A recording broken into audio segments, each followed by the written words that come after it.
Hello and welcome or welcome back to Divine Fire Healings, also known as the Divine Fire.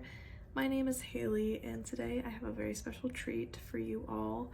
I have made my very first pick a pile reading, so if you're interested in that, you've come to the right video.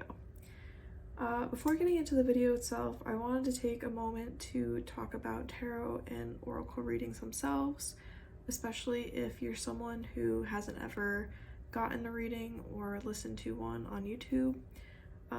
There's a lot of misconceptions and biases that exist around tarot readings that deserve their own full video, so I will be doing that at a later point in time, but I just wanted to make a couple quick points so that you have some ideas and understanding about what it is exactly that we're doing. So yeah, I'll keep it short, but my first point is that as a reader, I work with Spirit to deliver you messages of healing, guidance, support, and wisdom. When I'm looking at the tarot and oracle cards in front of me, I pick up on certain energies, dynamics, experiences, and messages, and interpret them based off of the intuitive downloads that I get through my claircognizance. Speaking of claircognizance, sometimes my psychic senses activate when I'm doing a reading, and I'll either hear a word or a phrase or get mental imagery of something that pertains to the situation I'm reading about. I might even get physical sensations or feel an emotion come up very strongly, and all of that serves as information to add layers of insight to the reading that I'm delivering you. Most of the time, though, I'm primarily using my claircognizance, as I said, which is basically just psychic knowing. It's kind of a tough one to describe to people because it's kind of a you either have it or you don't. It just works. I'm someone who people have always kind of said to me, like, why are you always right about things? And it's because I have a lot of claircognizance, and just to put it out there, everybody has psychic senses. Psychic abilities and gifts are not special or exclusive. We all have the capacity to develop them and practice them if they aren't naturally strong already. So just keep that in mind. I am not anything different from what you are capable of doing for yourself. I just have about 2 years of practice with tarot and oracle readings under my belt, which is very little in the grand scheme of people who have been out there doing it for a lot longer than that. So keep that in mind. But basically all this to say is that Spirit is just using me as a conduit for communication and understanding. So just to kind of also put it out there, another point is that I haven't gotten a lot of practice channeling my gifts through speaking. I generally am someone who communicates more strongly through writing. So as you're listening to the reading, please be patient with me because sometimes I'm channeling and it's really hard to keep my train of thought because so many different things are going on in my head. I'm picking up on so much and I'm like, oh, gotta make sure I touch on that and that and that, all that. So yeah, please just bear with me. And if the messages are for you, you'll know. If they're not, leave them, move on, maybe choose a different pile. I also just wanted to clarify that when I'm getting these messages through Spirit, they're coming from either my higher self, my spirit guides, my ancestors, spirit beings that are on my team. I don't, at this point in my journey, really work with other people's ancestors or spirit guides or anything like that. However, anyone that I work with is of the highest unconditional love and light. Every time I do a spiritual practice, I cleanse myself, I cleanse my tools, I cleanse my space, I set intentions, I put protections over the practice. So in this case, the tarot reading itself. And again, only messages from beings who have the highest unconditional love and desire to support us are allowed to come through. So lastly, if you've never watched a pick a pile before, they are super simple.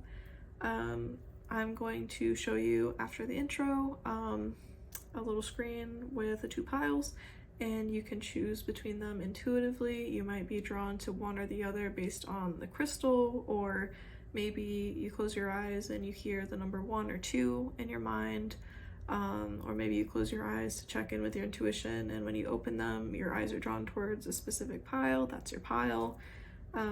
However you choose, you can go ahead and click the timestamps in the description below the video to skip ahead to your part of the reading.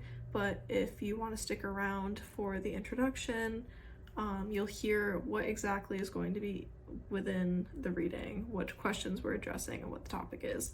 So all of that, being said and out there, I hope that you enjoy the reading.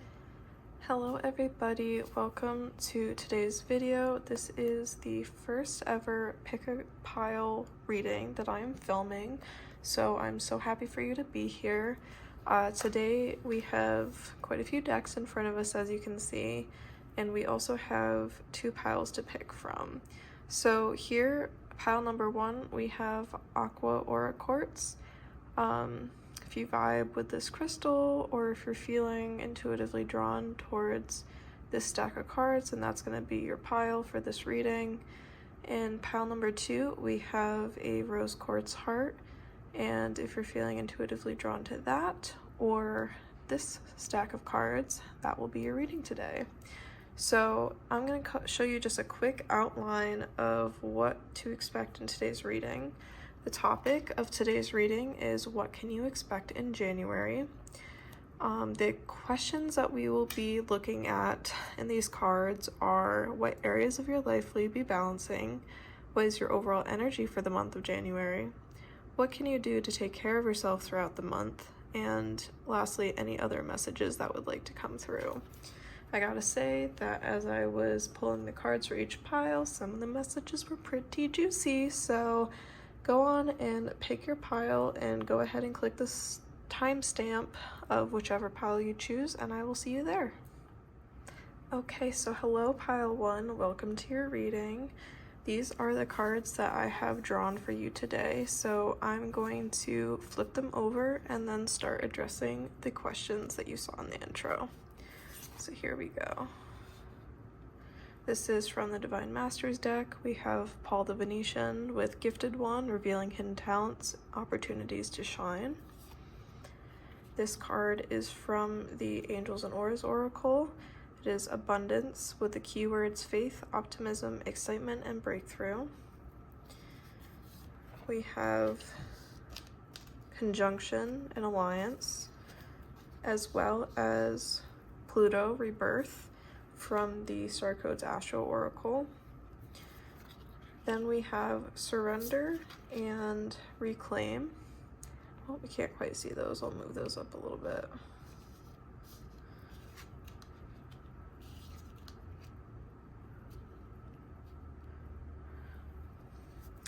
And then for the tarot, we have your energy of the month. The overall energy is the Hanged Man, or the Hanged One as it's known in this deck. The Anchor, also known as the Emperor. And the King of Cups, also known as Ruler of Cups in this deck. So I'm going to go ahead and move those cards into place, and we'll get started with your messages. So I see quite a few messages here that aren't necessarily the original questions I was intending for this reading, so I'm going to go ahead and just address those questions real quick so that I can get to the meat of what's here.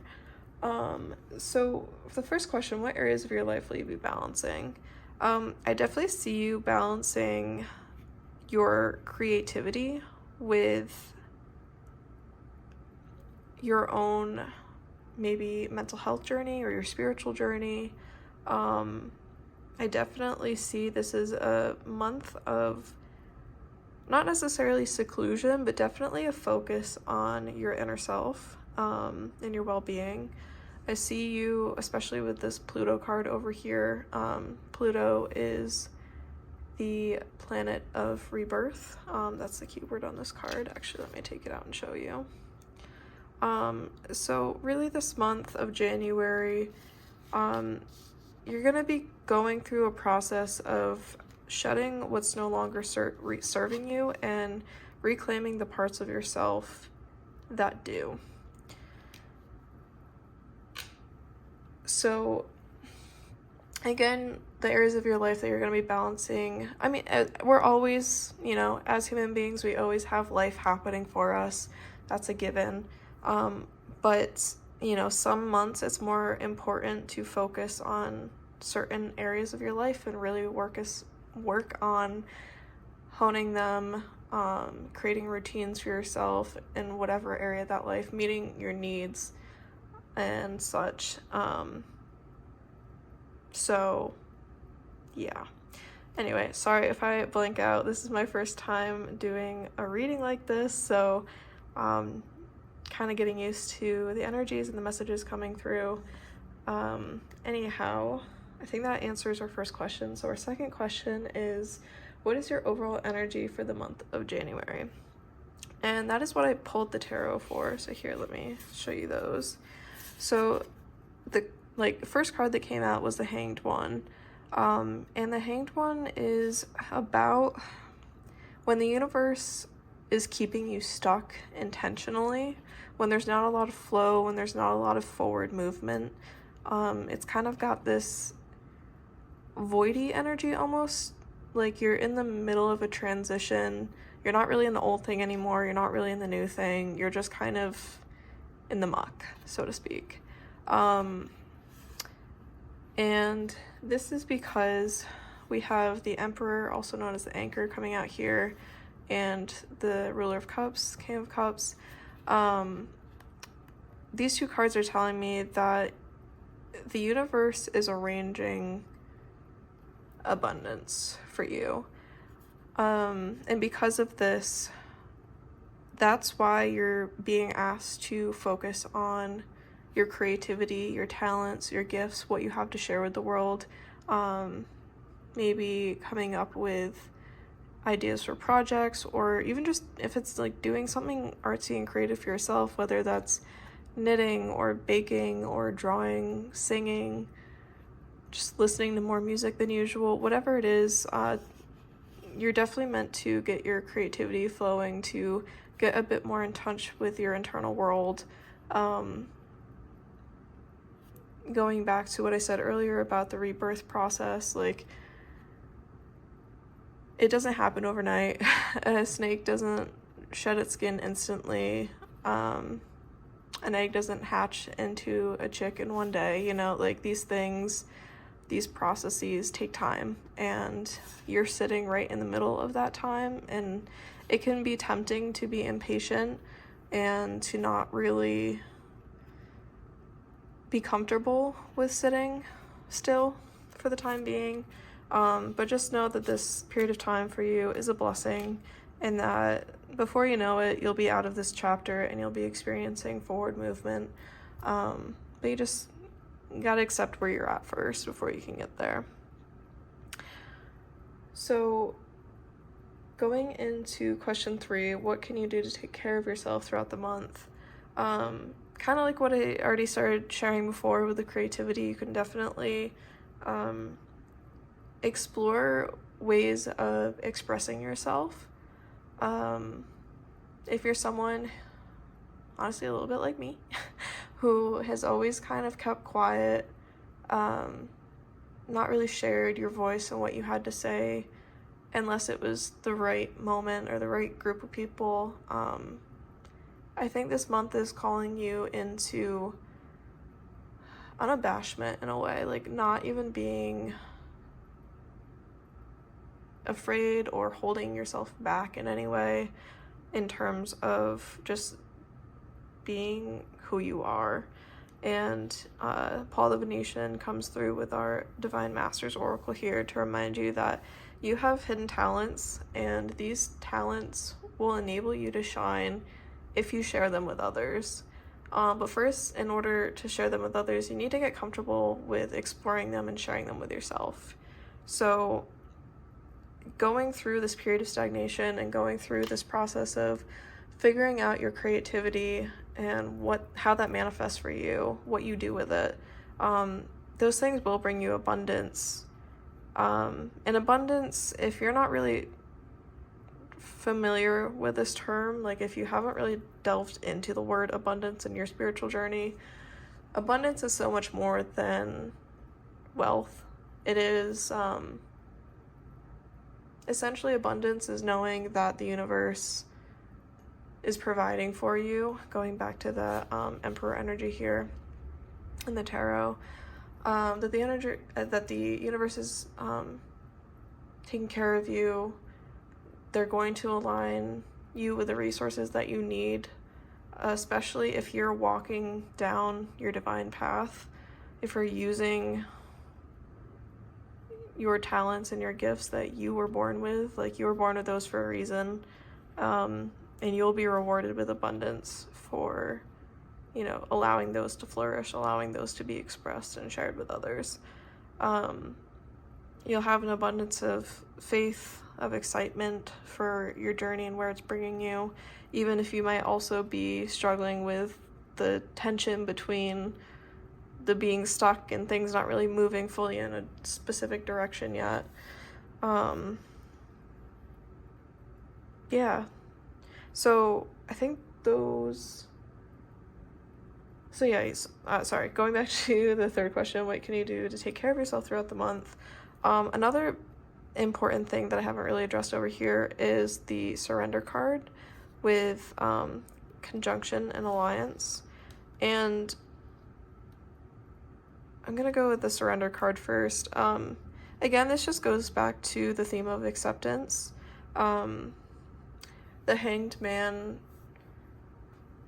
the Hanged One in this deck, it forces you to be stuck until you're fully surrendered to... Sorry, that was my chair. Until you're fully surrendered to what is going on in your life right now.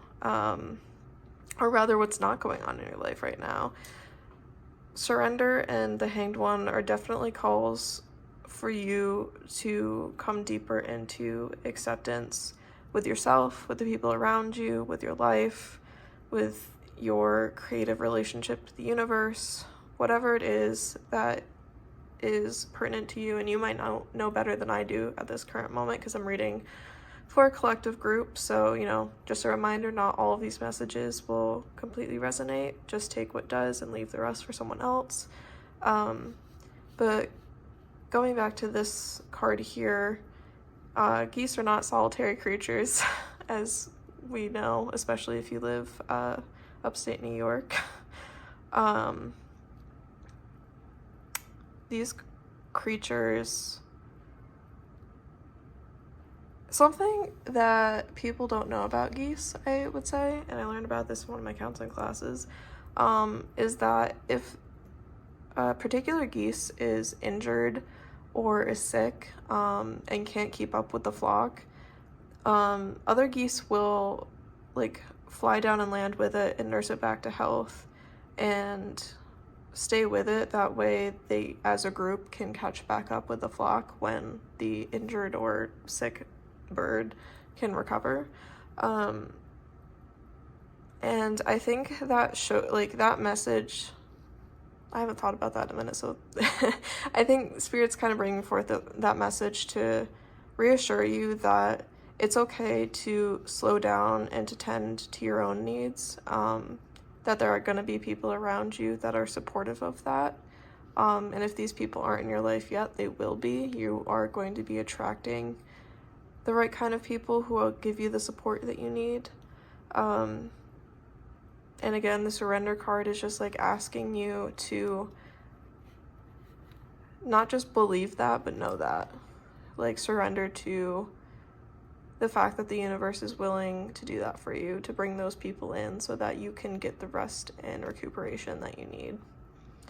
And the fact that these two cards are here next to the cards about rebirth and reclaiming, I definitely feel like this message of, you know, people coming in, if they're not already in your life, of maybe it's your soul family, your soul group, if you're familiar with that concept. These people are going to support this transition into a new you, into the newest version of you. You deserve to have people around you that want to see you succeed and see you thriving, see you healthy, see you happy. And the more you come into acceptance of yourself, who you are right now, your flaws, your quirks, your talents, your gifts, all of that and more, the more that other people will come to accept you, and the right people will be coming in to accept you. You know, no one's accepted by everyone, and I don't think we should strive to be. Instead, focusing on the people who, you know, repeatedly show to us that they are there, that they can support us in the ways that we need, that they can meet our needs. Those are the people that we should prioritize in our lives, right? So anyway, let me just zoom out for a second and remember what other messages were coming through as I was shuffling your cards, and if I've already... Okay, so I'm getting with this card over here. I'm gonna bring it closer so you can see.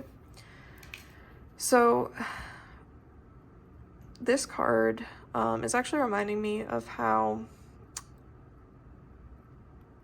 Spirit guided me to put on a sun meditation.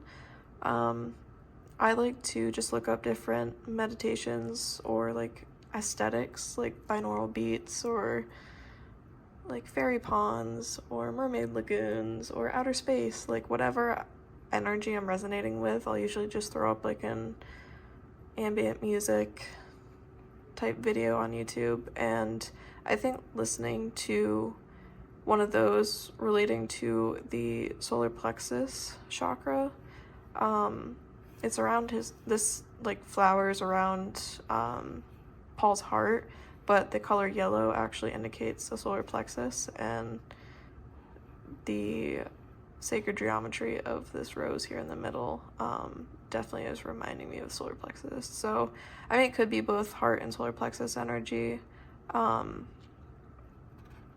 but yeah, you're just being called to see how you can change your environment or introduce new things to your environment or your routines, such as doing, you know, specific chakra meditations, or if you have like LED lights, like setting them to like yellow or pink or green, or, you know, any color that you feel guided to, because colors definitely aid in our healing process and, you know, aid us as we go through energetic purges and that kind of thing.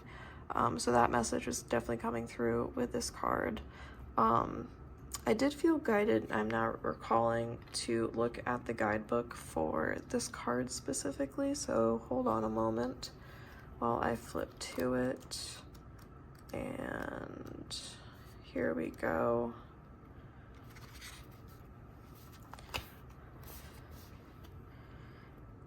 So for conjunction, the Alliance card, a conjunction is when two celestial bodies come together, or are in relationship to one another through angles.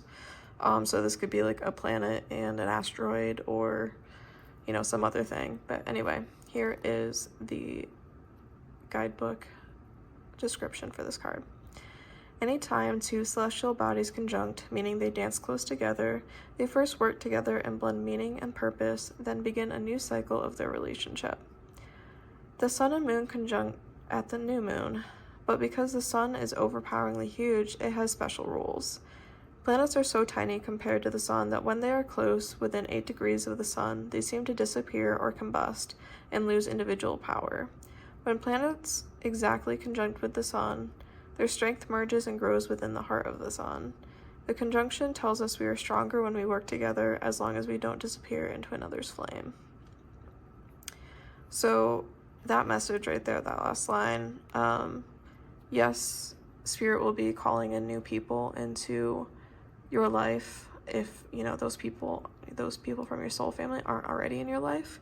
And as you relate with them, as you have conversations and experiences and whatever, just make sure that there's equal representation within the relationship, meaning like make sure that both your needs and this other person's needs are being addressed and met. This can be, I feel like if you're watching this pile, you might be someone who can easily be overwhelmed if someone else needs something from you and they might be going through a really difficult time and they just really need to vent. You might just like keep letting them vent even though 20 minutes ago your body was already telling you like, hey, I'm out of energy, I can't do this anymore. So you're definitely being called to set boundaries lovingly. Setting boundaries isn't a bad thing. It means that you're protecting your own well-being and the well-being of the relationship that you have with the person you're setting a boundary with. So just keep those things in mind. The action you're being called to is to co-conspire. Find people and allies who support your ideas, as this is not a situation in which to go it alone. Bring in someone with an extra skill to offer to your project. Find the best friend to discuss your concerns with, or spark off new partnership. Watch the energy build as you bounce ideas off another person. Just take care of your own energy fields and ideas in this process.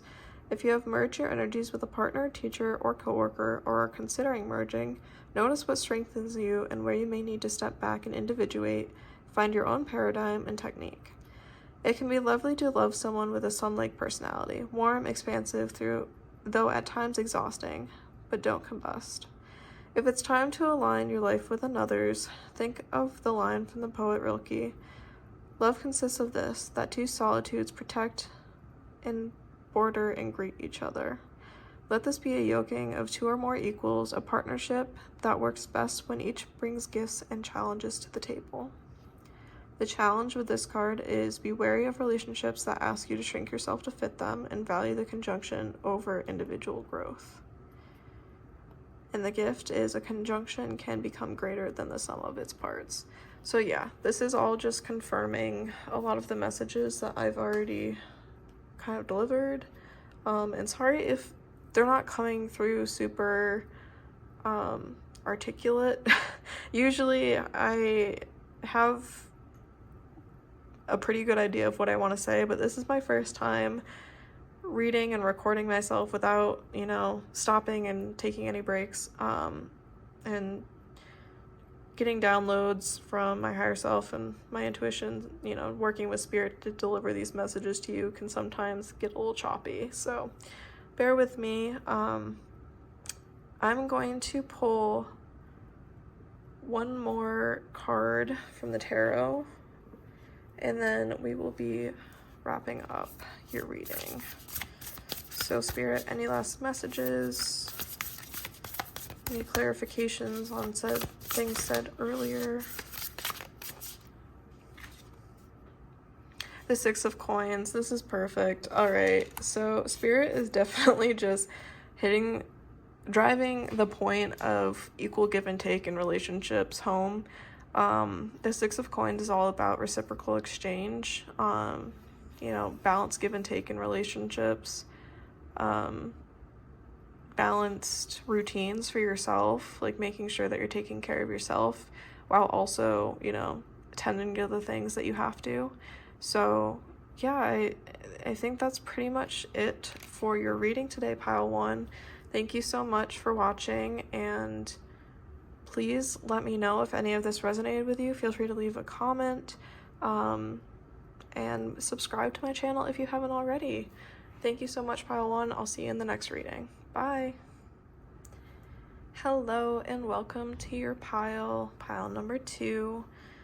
Again, if you chose pile number 2, you selected this rose quartz heart, and let's just say it's very appropriate for what messages came through in your reading, pile 2.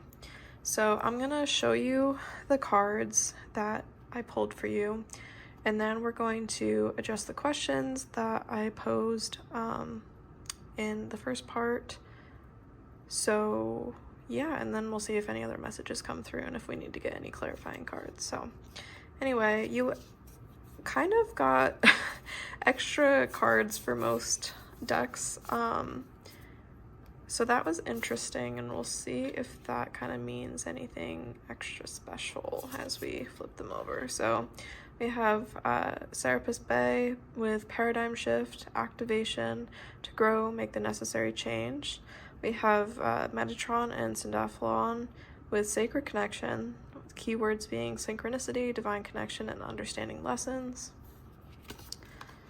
Over here, the Angels and Auras Oracle, we pulled Be the Real You with keywords freedom, authenticity, uniqueness, and courage. And then we also have from the Starcodes Astro Oracle, 8th House with mystery, Venus, beloved, and actually, hold on, Descendant with invitation. So over here we got a card from the Lumen Edition Oracle, which is the Compassion card. And then from the Weaver Tarot, we got the Seeker of Wands and the Seeker of Cups. So I'll put those down right there. So sorry you can't see them all kind of at once. This is my first time recording a reading, so I'm kind of testing out different layouts. But after I finished filming the first pile, I didn't think that it was too bad, because as I'm reading, I'm pulling up the cards and showing to you, so it'll be fine. Whatever. Moving on. So to get started with the questions from the intro, number 1, what areas of your life will you be balancing in January? So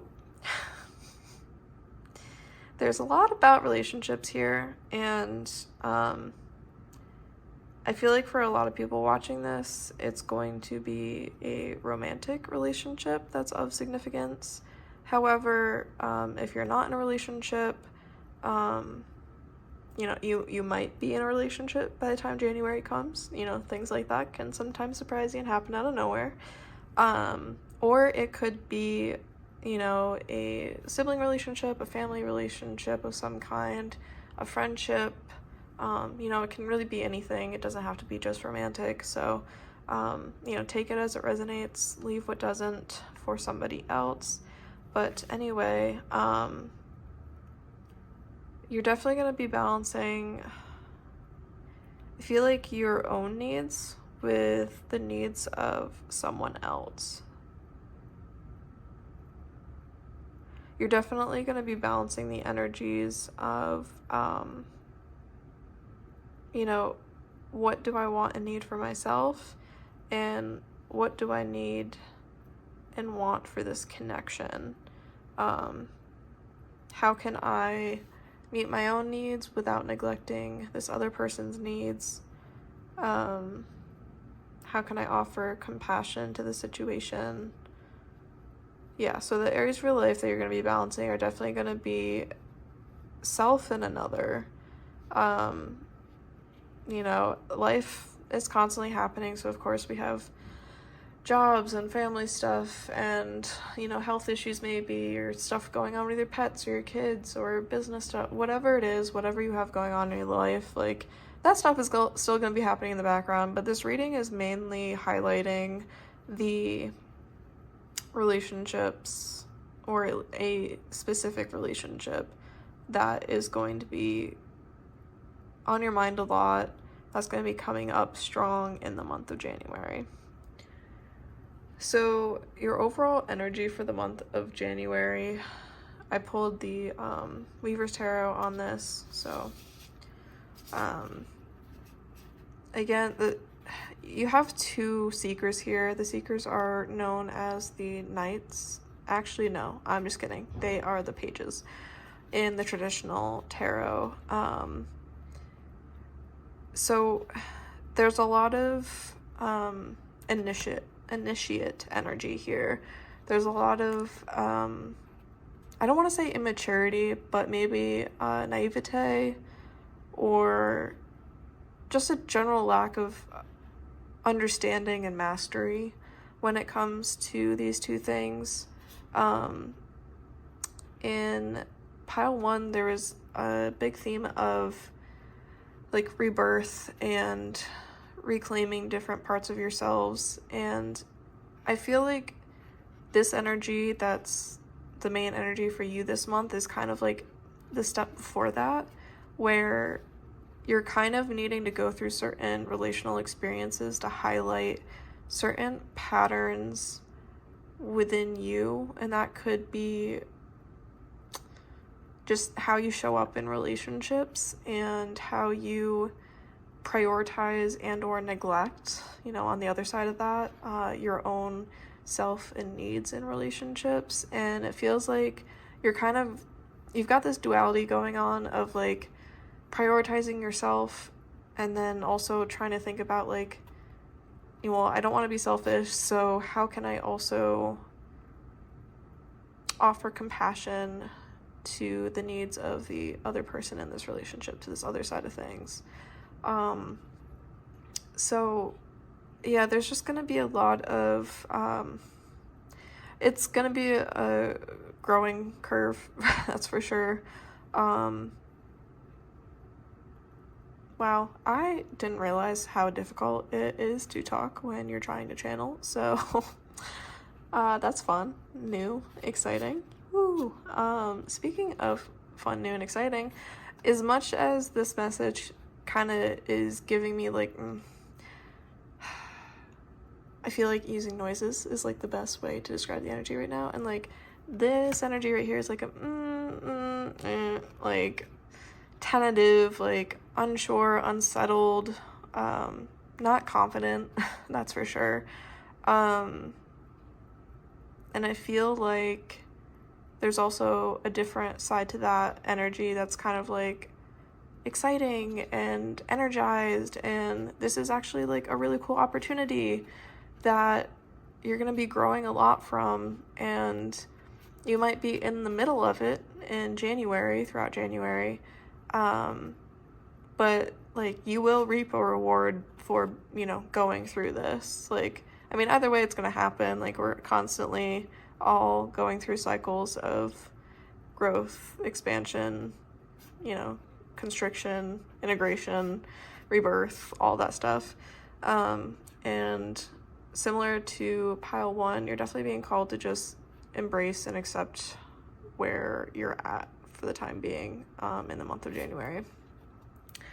So going back to the questions, the third question is, what can you do to take care of yourself throughout the month? Oh yes, one of my favorite lessons. So Venus here,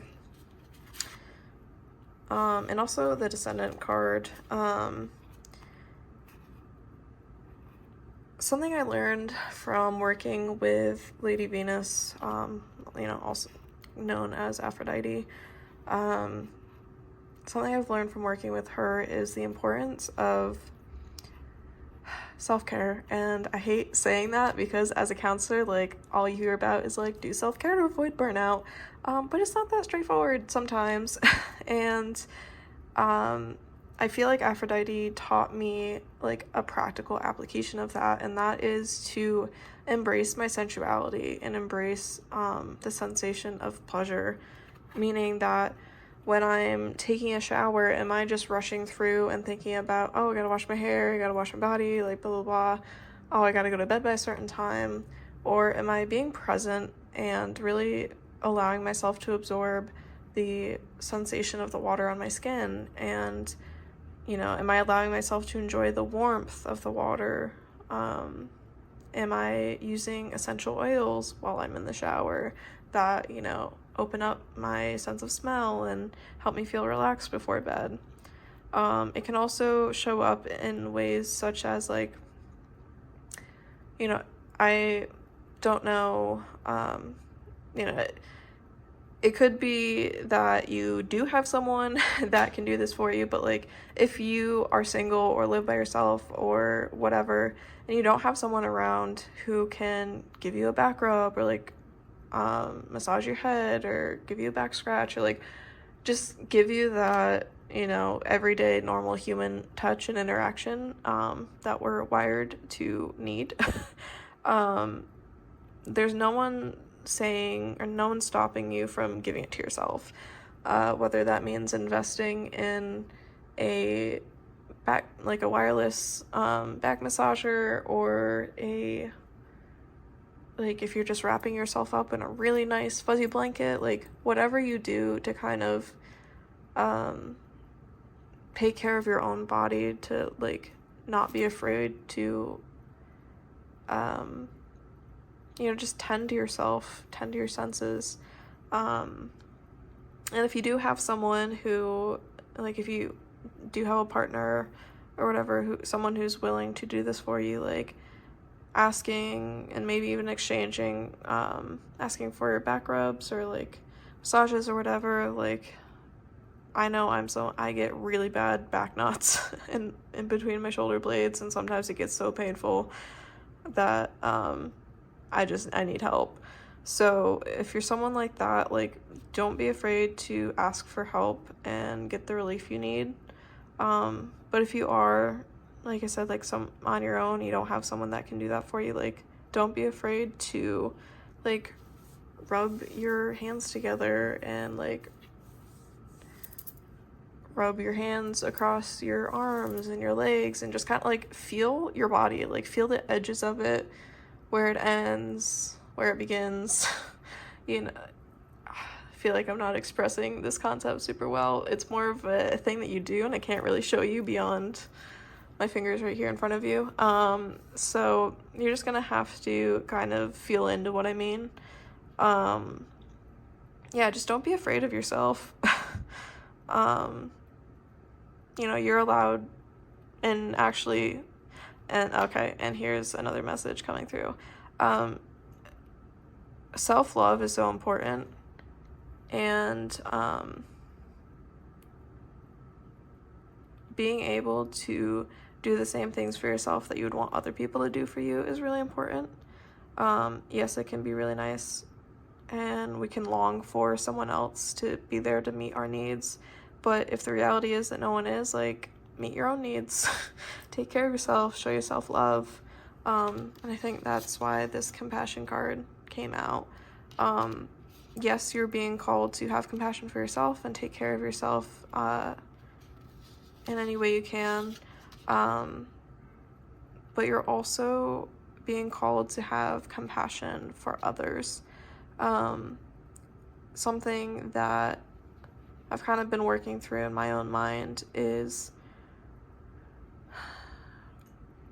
when you kind of have a rupture in a relationship where someone did something to hurt you, depending on your attachment style, if you're someone who kind of holds on to those things and can't get past certain hurts, it can be really easy to kind of just wall yourself off and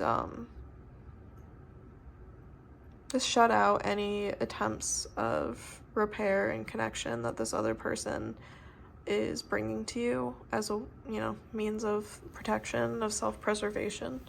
And you're just being called here to remember that, you know, you're not the only one hurting.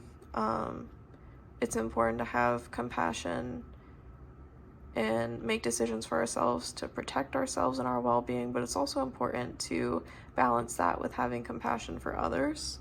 And I don't mean, like, obviously, like, if you're in an abusive or manipulative situation, whatever, like, there's obviously bounds to what I'm saying, but, you know, assuming a healthy, safe relationship, it's important to have compassion for the other person's experience, even if you don't really even know what that is.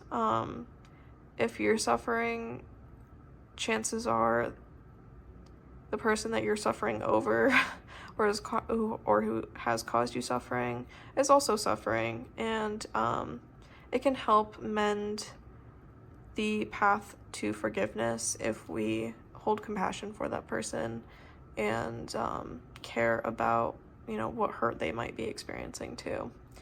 And that, I think that kind of comes towards the end of, or not the end, but like it's definitely a part of the process of forgiveness. And it might be kind of toward the end, but if you're someone who has been trying to figure out how to forgive, whether it's a parent or a friend or significant other, whatever, whoever, if you're trying to figure out how to forgive, that might be an important message for you to sit with and to take in and integrate further into your own experience so that you can move forward.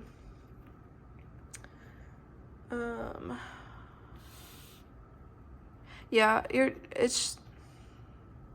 so with the 8th house card here, the mystery, in the paradigm shift, like, I think I mentioned earlier in this reading that pile 1 got Pluto, which is about rebirth, and that same kind of energy is here with the paradigm shift and the 8th house. You're definitely going through some sort of transformation.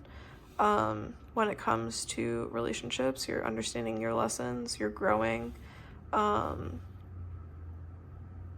you're taking a higher perspective and incorporating love into the situation, for the highest good of, you know, all parties involved. So I'm thinking that that's kind of all the messages I'm seeing here, other than be the real you. Don't be afraid to be yourself. There's no one else you can be. You know, you were made exactly the way you are for a reason, and you might not be for everybody, but you don't need to be. You just need to be you for you. And anyone else who vibes with that and appreciates that, like, they can be a part of the party too, but it's not about that. It's not for them. It's not for other people. You can only really be fulfilled when you're being honest with yourself about who you are, what you need, what you desire, and you're openly sharing and communicating that with other people. And I think going back to the Seeker of Wands and Seeker of Cups here, like, there's this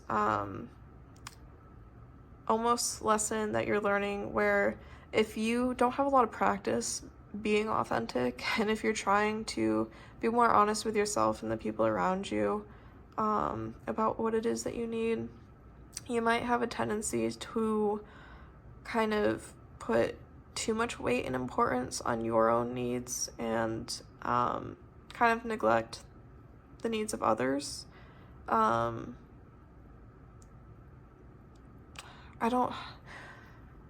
There's like a different type of energy. I'm struggling to find the words for it, but either way, like, if you resonate with this message that's coming through, you're gonna get what I'm saying either way. So I guess I shouldn't worry about it too much, but yeah, so it's just be careful, like, that you don't take too drastic of an action in an attempt to kind of like preserve your own boundaries or like get your own needs met. You know, be gentle, be compassionate, be straightforward, be honest. I think, excuse me, thank you, Spirit, that's what it is. When you're not used to being assertive, when you've spent your life like people pleasing out of, you know, a need to survive your environment or whatever, when you start trying to be assertive, it can sometimes, you know, come out the other side as aggression. Like you might swing a little bit too far and go into an aggressive territory when, you know, like you're going from over here over there, and now you're trying to find that sweet spot in the middle where you're being assertive but in a healthy, grounded, polite way, I guess. So yeah, that would be more of this like Seeker of Cups energy, and the like the aggressiveness would be like the Seeker of Wands energy. But yeah, so I think that's almost everything that I'm seeing here for you. I'm just gonna pull one more card. I think I'm gonna pull one more Angels and Auras card to get one last message for you. Spirit, what last message do you have for pile 2?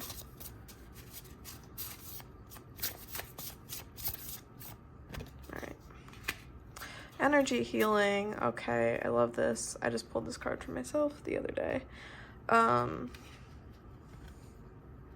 Yeah, there's, again, going back to self-care, loving yourself. There's this need to get in touch with your own energy.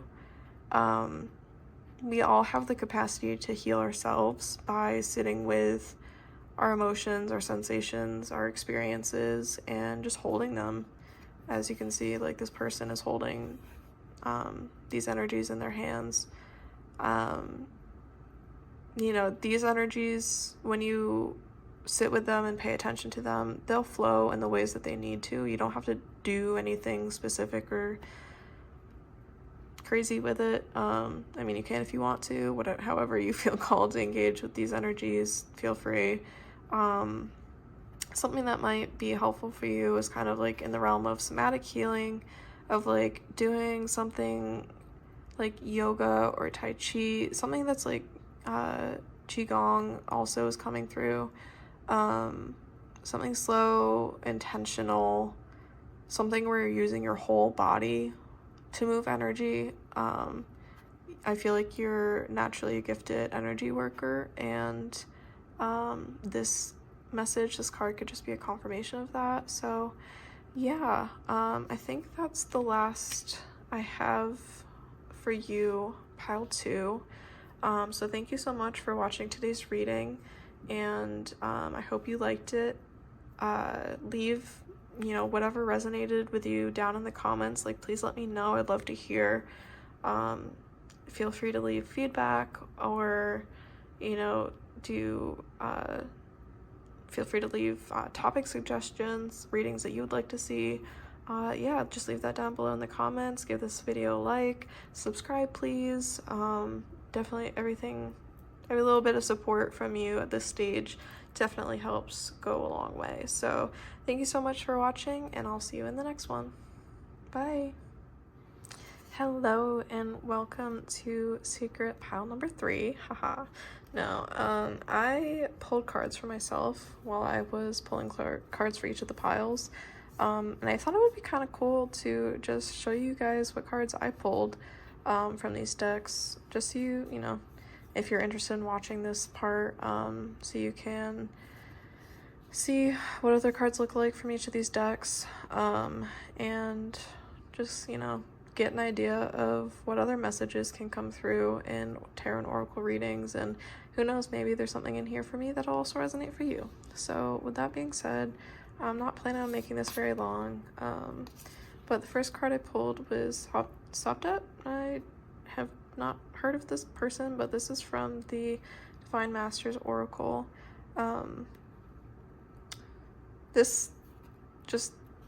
Everything about this is just very yes, very me, very much aligns with what I've seen and what I've experienced spiritually. And the keywords down here, sacred mission, initiation. This was just a confirmation from my higher self to me of, me finally sitting down and filming this reading as to be a step in the right direction for me. So next I pulled Wise Decision from the Angels and Auras Oracle. And again, this is just kind of that same confirmation, and the fact that you'll see this, but pretty much all of the cards I pulled have the same kind of color scheme going on, so that was a fun little bit of confirmation. But yeah, this is just my spirit team congratulating me of, finally taking the steps for myself that I've been dreaming of. They've been giving me so many messages that this is what I'm supposed to be doing, and I appreciate their patience with me as I struggle to get my butt into gear and actually take action towards that. The third card that I pulled for myself, the Saturn from the Starcodes Astro Oracle. I really struggle with routine and structure. To put it plainly, I'm kind of in a weird no man's land in my life at this moment, kind of in between chapters, and next semester I'll be returning to school to finish out my master's degree, hopefully once and for all. Keep your fingers crossed on that for me. So this was, again, just kind of a confirmation of, yes, I not only just sitting down and filming this reading, but everything I did today beforehand of cleaning out my space and meditating and just making the vibes immaculate. It's just kind of a confirmation you're on the right track. Next card I pulled from the Lumen edition Oracle from Threads of Fate is this beautiful soul work card. This is one of my favorite cards in this entire deck. Visually, and I've never pulled it before, so when I saw this, and again, soul work, just another confirmation that I am doing what I meant to be doing. And then these were the tarot cards that I got from the Weaver Tarot Journeyer edition. This was my first ever tarot deck, by the way, fun fact. And yeah, I'm not really gonna tell you what this is about. It's for me, but if you like these cards, let me know. If there's any of these decks that you really like, feel free to comment down below what your favorites are, and I will make sure to use them in future readings. I do have so many wonderful, beautiful decks though, and I'm really looking forward to getting to show you them all. So anyway, I think that's it. Thank you for watching, and I hope you enjoy the rest of your day.